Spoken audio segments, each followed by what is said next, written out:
As you may know, the Federal Ministry of Education, through its circular on Friday and signed by the Director of Senior Secondary Education, Binta Abdulkader, announced the increase of tuition fees for federal unity colleges to 100,000 naira as against the previous fee of 45,000 naira. In the meantime, the Secretary to the Government of the Federation, George Akume, is assuring Nigerians of the government's plan to ease the pains of the hike in the price of petrol. In a tweet yesterday, Mr. Akume said the president was decisive in removing fuel subsidy.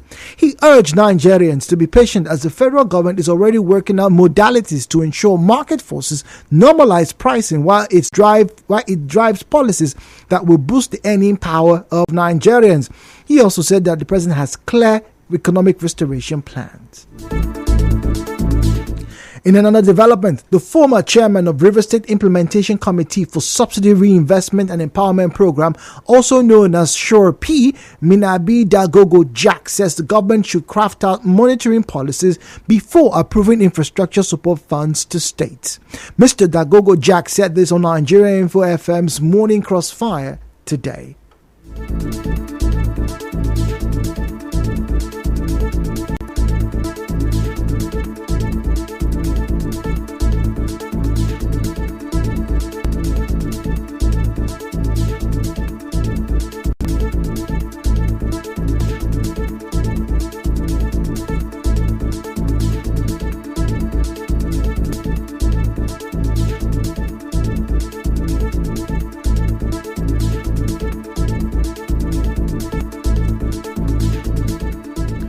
Mr. Minabi also said that a holistic approach should be used to share the proposed 8,000 naira palliative to 12 million Nigerians.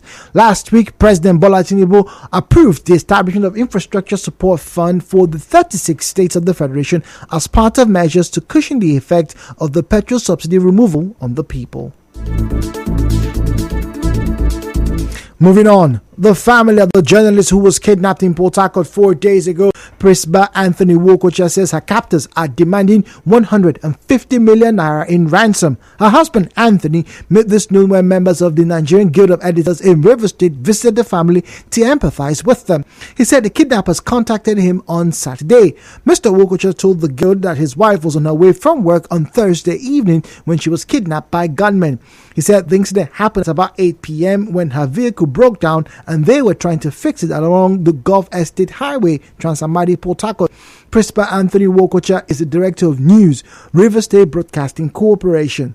Earlier, the spokesperson for the River State Police Command, Grace Iringekoko, said the Commissioner of Police, Muni Emeka, has mandated tactical teams to ensure that Mrs. Wokocha regains her freedom and reunites with her family. Lead counsel to NSAS petitioners Adesina Ogunlana has faulted the position of Lagos State government in the leaked memo approving the mass burial of 103 NSAS victims. Recall that yesterday a leaked memo addressed to the Lagos State Ministry of Health indicating that the state government approved about 61 million naira for the mass burial of 103 persons identified as 2020 NSAS victims went viral on social media and sparked outrage. Speaking on Channels Television, Mr. Ogulana said that the Lagos State government is being clever by half and they are not telling the absolute truth. He said there were corpses around the Lekki toll gate and some of them were dumped at the General Hospital, Lagos Island. But the Lagos State government says the victims to be buried are not from the Lekki tollgate shooting. The Permanent Secretary, Ministry of Health, Olusegun Ogboye, said the Lagos State Environmental Health Unit picked up bodies in the aftermath of #EndSARS violence and the community clashes. The areas cited included Fagba, Ketu, Ikorodu, Orile, Ajegunle, Abule Egba, Ikeja, Ojota, Ekoro, Ogba, over the number of deaths recorded during the #EndSARS protest, resulting in the governor setting up an inquest led by Justice Doris Okubi. Since the protest in 2020, both the Lagos State government and the federal government have consistently denied any mass killing during the EndSARS protest. Well, still to come, Senate gears up for ministerial screening. A waste list this week. Stay tuned.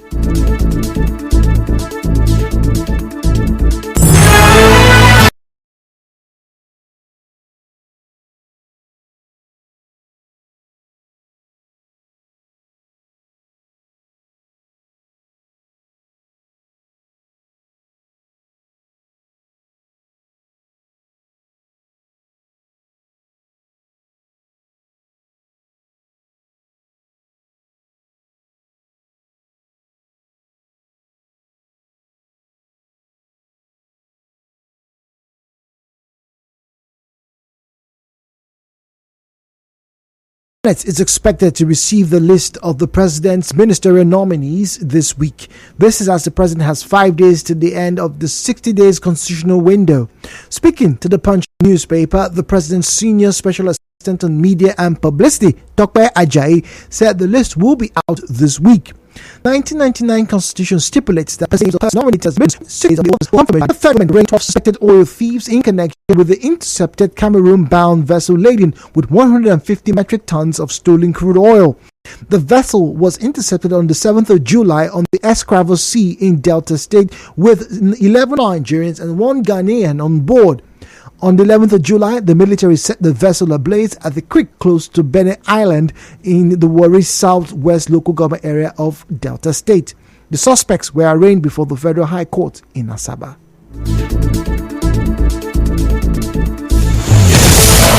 And now the business news. To the business now, the Nigerian Insurance Association says it is planning an accident insurance cover for Nigerians in transit in partnership with the federal government.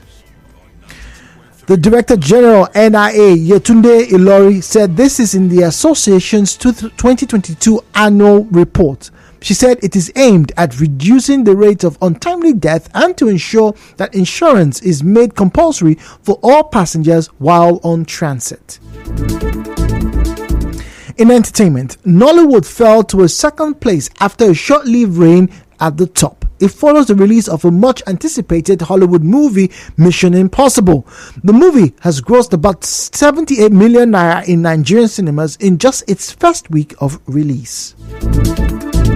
In sports, Bayern Munich forward Sadio Mane is considering an offer to join Saudi Arabia Pro League side Al Nassr. 31-year-old Mane fell out of favor at the Bundesliga champions after an underwhelming first season following a £35 million move from Liverpool last summer.